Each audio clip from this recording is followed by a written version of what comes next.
Dear parents and viewers, तो welcome back. और अभी जो हमारी सीरीज चल रही है जिसमें हम रैंक वाइज डिस्कस कर रहे हैं, तो सॉरी ये वीडियो थोड़ा सा लेट हो गया क्योंकि थोड़ी सी इंक्वायरीज भी चल रही थी अभी, तो उनको भी हैंडल आउट कर रहे थे। बट अब हम रेगुलरली डालते रहेंगे। तो अभी सीरीज में मैं आपको बता रहा हूँ कि 55,000 रैंक से लेकर 60,000, यानी कि बहुत शॉर्ट सा हम गैप रखेंगे। मतलब ऐसा नहीं कि 55 से 1 लाख सीधा, है ना। तो शॉर्ट रखेंगे ताकि जिसके लिए भी वो वीडियो जा रही है एटलीस्ट उसको पूरा फायदा मिल सके इसका। तो अगर आप 55,000 से 60,000 रैंक के बीच में फॉल करते हैं तो आपके पास क्या क्या अपॉर्चुनिटीज़ हैं, गवर्नमेंट के अंदर हैं या नहीं है, प्राइवेट में क्या अपॉर्चुनिटीज़ हैं, क्या क्या खर्चा आता है इसमें। तो सबसे पहले जैसे कि अगर मैं गवर्नमेंट की बात करूँ तो गवर्नमेंट में मैं बात कर रहा हूँ अलग अलग स्टेट्स की। तो सबसे पहले मैं बात करूँगा पंजाब की, यानी कि जो भी कैंडिडेट्स की MBBS पंजाब से है, यहाँ पर अगेन रिपीट कर रहा हूँ कि रेजिडेंस का कोई भी लेना देना नहीं है। तो जिन भी कैंडिडेट्स की MBBS पंजाब से है उनके पास पंजाब का डोमिसाइल माना जाएगा। तो उन लोगों के पास ENT का एक ऑप्शन आता है। ये जो मैं ऑप्शन बता रहा हूँ मैं बहुत लास्ट तक लेकर चल रहा हूँ। आप ये मत सोचना कि यार कि फर्स्ट या सेकंड राउंड में आएंगे, हो सकता है थर्ड में आए, हो सकता है फोर्थ में आए। तो उसको आपने ध्यान में रखना। तो ENT को कंसीडर कर सकते हो, पैथोलॉजी को कंसीडर कर सकते हो, कम्युनिटी मेडिसिन को कंसीडर कर सकते हो, सर्जरी को कंसीडर कर सकते हो, माइक्रोबायोलॉजी को कंसीडर कर सकते हो in the government colleges of Punjab, अगर आपने वहां से MBBS करी है। देन हम बात करेंगे हरियाणा की। तो जिन लोगों के पास हरियाणा का डोमिसाइल है, हरियाणा में आप फार्माकोलॉजी को कंसीडर कर सकते हैं, फॉरेंसिक मेडिसिन को कंसीडर कर सकते हैं, बायोकेमिस्ट्री को कंसीडर कर सकते हैं, फिजियोलॉजी को कंसीडर कर सकते हैं इन द गवर्नमेंट कॉलेजेस। और यूपी की अगर मैं बात करूं तो यूपी में ऑर्थो को भी कंसीडर कर सकते हो, बट बहुत लेटर राउंड्स तक जाना पड़ेगा। HP रहेगा। ENT को कंसीडर कर सकते हो, एनेस्थीसिया को कंसीडर कर सकते हो, पैथोलॉजी को कंसीडर कर सकते हो, फार्माकोलॉजी को कंसीडर कर सकते हो, फॉरेंसिक मेडिसिन को कंसीडर कर सकते हो, बायोकेमिस्ट्री को कंसीडर कर सकते हो एंड फिजियोलॉजी को भी कंसीडर कर सकते हो।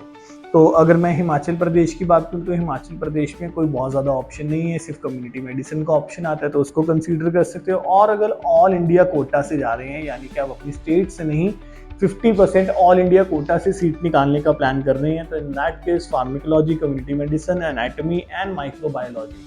तो ये कुछ ऑप्शंस हैं जो आपको गवर्नमेंट कॉलेजेस के अंदर मिल सकते हैं अंडर 55 to 60 के रैंक, है ना। और अगर मैं प्राइवेट की बात करूं तो पंजाब में प्राइवेट में कोई बहुत ज़्यादा ऑप्शंस आपके पास बनते हुए नज़र नहीं आ रहे। उसके बाद अगर हम हरियाणा की बात करें तो ophtha, paediatrics, general surgery, patho, ये आपको मिल सकते हैं। जनरली हरियाणा एक बहुत डिसेंट बजट ऑफर करता है, 14 लाख रुपए पर एनम की यहाँ पर आपको फीस पड़ती है, तो उसको आप कंसीडर कर सकते हैं। बाकी सारे एक्सपेंसेस मिलाने के बाद थोड़ा सा महंगा हो जाता है, लगभग 75-80 तक पहुंच जाता है, बट स्टिल एक अफोर्डेबल ऑप्शन रहता है।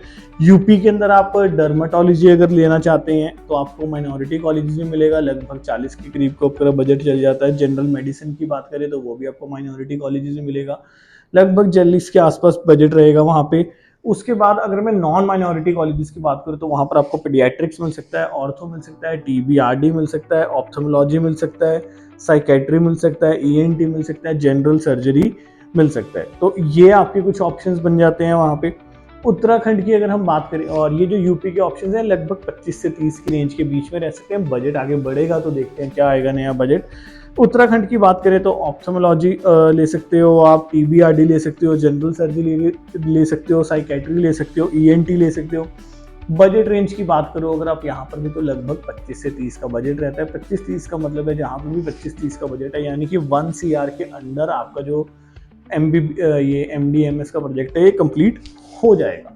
ऑल इंडिया कोटा की बात करूँ तो ऑल इंडिया कोटा में, यानी कि मैं डीम्ड यूनिवर्सिटीज़ की बात कर रहा हूँ, तो जनरल मेडिसिन को अगर आप टारगेट कर रहे हैं तो लगभग 55 लाख के बजट में आप जनरल मेडिसिन ले सकते हैं। पीडियाट्रिक्स की बात करें तो लगभग 40-45 लाख की रेंज में ले सकते हैं। रेडियोलॉजी की बात करें तो 66 की रेंज में ले सकते हैं। गायनी की बात करें तो 38 में ले सकते हैं। सर्जरी की बात करें तो 40 लाख में आ जाएगा।